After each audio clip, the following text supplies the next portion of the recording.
ರಾಘವೇಂದ್ರ ಇದ್ದಾರೆ, ನಾನು ಸಂತೋಷ, ನಾನು ಅಧ್ಯಕ್ಷ ಆಗಿದ್ದೀನಿ. ಗಾಂಧಿನಗರ ಯುವಜನ ಸಂಘ 1976 ಆರಂಭ ಆಗಿದ್ದು ಈಗ 2026ಕ್ಕೆ 50 ವರ್ಷಗಳನ್ನು ಪೂರೈಸಿದೆ. ಒಂದಿಷ್ಟು ಸಾಮಾಜಿಕ, ಶೈಕ್ಷಣಿಕ, ಧಾರ್ಮಿಕ, ಜಾನಪದ ಕೆಲಸಗಳನ್ನು ಮಾಡಿ ತನ್ನದೇ ಆದಂಥ ಒಂದು ಛಾಪನ್ನು ನಮ್ಮ ಸಂಘ ಮಾಡಿದೆ.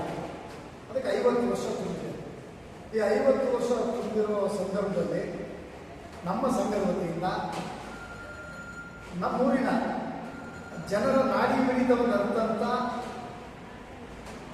ನಾಯಕರು ಕಾಗೋಡು ತಿಮ್ಮಪ್ಪನವರ ಹುಟ್ಟುಹಬ್ಬ ನಾಳೆ ಇರುವುದರಿಂದ ನಮ್ಮ ಸಂಘದ ವತಿಯಿಂದ ಬಂಗಾರ ಬೆಳಗುವಂಥ ನಾವು 50ನೇ ವರ್ಷದ ಕಾರ್ಯಕ್ರಮ ಮಾಡ್ತಾ ಇರೋದ್ರಿಂದ ಕಾಗೋಡು ತಿಮ್ಮಪ್ಪಾಜಿಯವರಿಗೆ ನಮ್ಮೂರ ಲೋಹಿಯ ಅನ್ನೋ ಪ್ರಶಸ್ತಿಯನ್ನು ಕೊಡಬೇಕು ಅಂತ ತೀರ್ಮಾನ ಮಾಡಿದ್ದೀವಿ.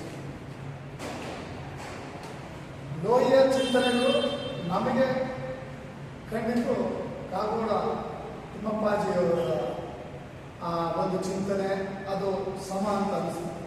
ಅದಕ್ಕೆ ನಮ್ಮೂರ ಲೋಹಿಯ ಅನ್ನೋ ಪ್ರಶಸ್ತಿಯನ್ನು ಗಾಂಧಿನಗರ ಯುವಜನ ಸಂಘದ 50 ವರ್ಷಗಳ ತುಂಬಿದ ಸಂದರ್ಭದಲ್ಲಿ ಅವರಿಗೆ ಪ್ರದಾನ ಮಾಡಬೇಕು ಅಂತ ತೀರ್ಮಾನ ಮಾಡಿದ್ವಿ. ಆ ಪ್ರಶಸ್ತಿಯನ್ನು ನಾವು ಕನ್ನಡ ರಾಜ್ಯೋತ್ಸವವನ್ನು ಆಚರಣೆ ಸಂದರ್ಭದಲ್ಲಿ ನಾವು ನೀಡ್ತೇವೆ. ಆ ಪ್ರಶಸ್ತಿ 30 ಪುಟಗಳ ಅವರ ಕುರಿತಾದ ಬರಹ ಮತ್ತು ಅವರ ಲೋಹದ ಪುತ್ಥಳಿಯನ್ನು ಒಳಗೊಂಡಿದೆ.